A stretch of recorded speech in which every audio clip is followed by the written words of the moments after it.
Soundstripe.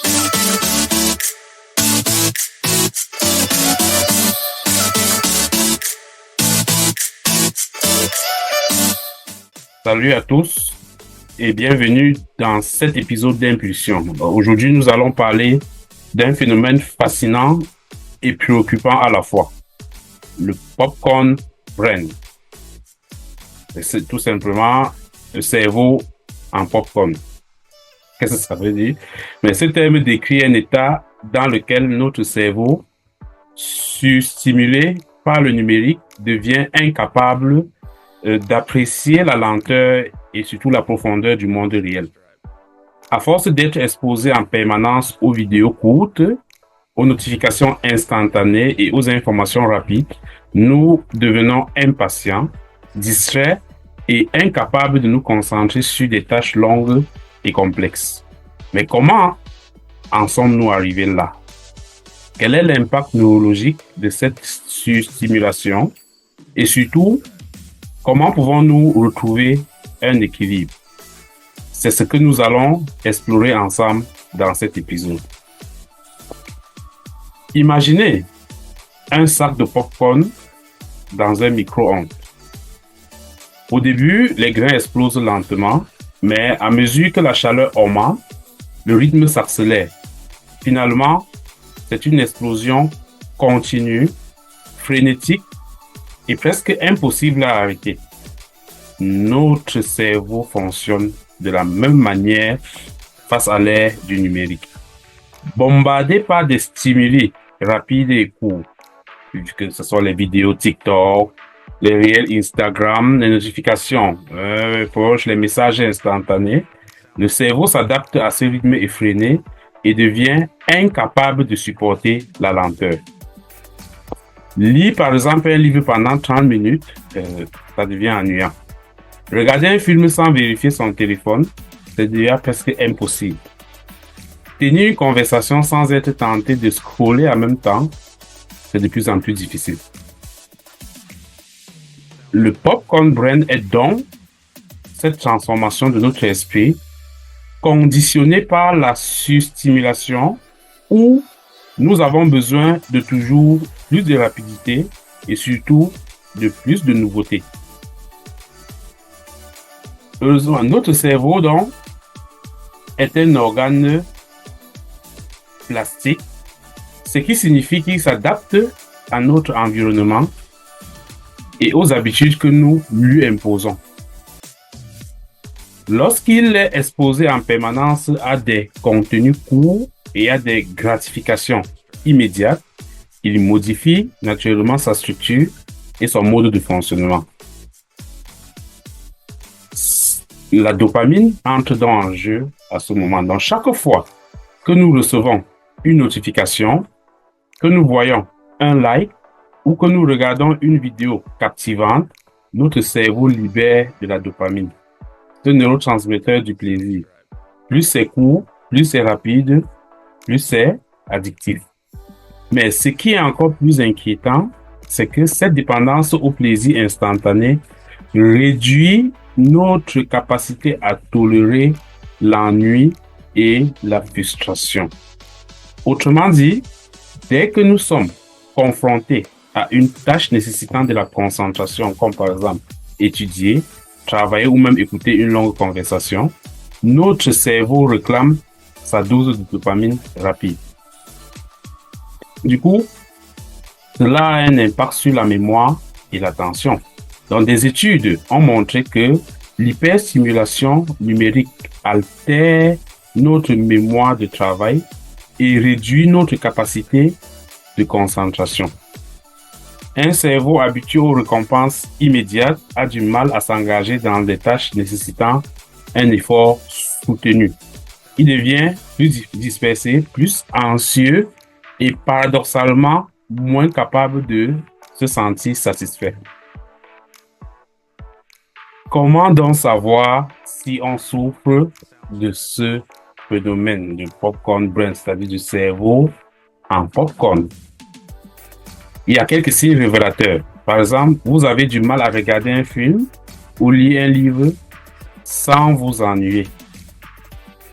Vous consultez votre téléphone toutes les 2 minutes, même sans raison apparente, et vous ressentez une sensation de vide ou d'anxiété quand vous n'avez pas accès à Internet. Vous commencez une tâche, mais vous êtes rapidement distrait par une autre. Vous avez du mal à vous concentrer sur des conversations longues ou profondes. Voilà quelques exemples. Donc, si vous vous reconnaissez dans plusieurs de ces points, pas de panique, pas de panique. Il est possible de reprogrammer son cerveau pour retrouver une meilleure attention et une connexion plus saine avec la réalité. Donc, la bonne nouvelle ici, c'est quoi? C'est que la plasticité cérébrale fonctionne dans les deux sens. Donc, il est donc possible de rééduquer son cerveau en adoptant de nouvelles habitudes. Par exemple, pratiquer la dopamine détox. Ce concept, c'est quoi? C'est réduire volontairement les sources de dopamine rapide pour reconditionner son cerveau à apprécier la patience et l'effort. En faisant quoi, par exemple? En mettant son téléphone en mode avion pendant certaines périodes, ou même éviter les vidéos courtes pendant une journée, pourquoi pas même 2 journées. Lire un livre ou un article long sans interruption, ou même ne pas consulter les réseaux sociaux dès le réveil. Les premiers jours peuvent être difficiles dans cette pratique, mais au fil du temps, le cerveau apprend à s'adapter et à retrouver du plaisir dans les tâches profondes. La deuxième technique pour rééduquer le cerveau, c'est de réapprendre à s'ennuyer. C'est paradoxal, mais c'est vrai. L'ennui n'est pas un problème. C'est même plutôt une opportunité.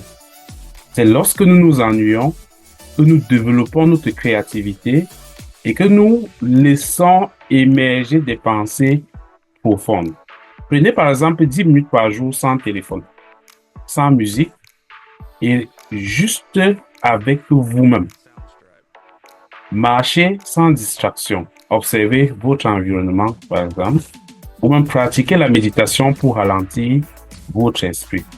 Ces moments de vide permettent au cerveau de se régénérer et surtout de se recentrer. La troisième technique pour réduire, c'est de favoriser les tâches longues et complexes. Donc, pour contrer l'effet popcorn, il faut habituer son cerveau à des tâches qui demandent de la concentration soutenue. Par exemple, toujours lire un livre chaque jour pendant 20 ou 30 minutes, au moins 20 minutes. C'est déjà bon. 30 minutes, après 30 minutes, c'est super. Faire une activité artistique comme le dessin, la musique, l'écriture, sans interruption. Travailler en session de 45 minutes sans distraction. 45 minutes sans distraction. Ou même regarder un film sans toucher à son téléphone. Voilà des tâches, des actions qu'il faut mener tous les jours. Comme je l'ai dit tantôt, au début, ça semble très difficile. Mais avec le temps, le cerveau retrouve le goût de l'effort et surtout de la profondeur. La quatrième technique, c'est de travailler à se reconnecter avec le monde réel. Se reconnecter au monde réel. Rien ne vaut les interactions humaines authentiques. Donc, essayez par exemple de prendre du temps pour des conversations surtout profondes et longues avec vos proches. Faites des activités en plein air, loin des écrans. Pratiquez un sport ou une activité physique régulière. Donc, cela aide à reconditionner le cerveau et surtout à apprécier la vraie vie avec ses rythmes naturels. Nous vivons dans une époque où l'instantanéité domine nos vies. Mais à force de vouloir tout, et surtout tout de suite, nous perdons notre capacité à apprécier la profondeur et la patience. Le cerveau en popcorn n'est pas une fatalité. En adoptant des habitudes plus conscientes et en réapprenant à ralentir, nous pouvons retrouver un équilibre sain entre le digital et le réel. Alors, pourquoi ne pas commencer aujourd'hui? Posez votre téléphone, regardez autour de vous et redécouvrez le plaisir de vivre à un rythme plus naturel. Merci de m'avoir écouté et à très bientôt pour une nouvelle impulsion.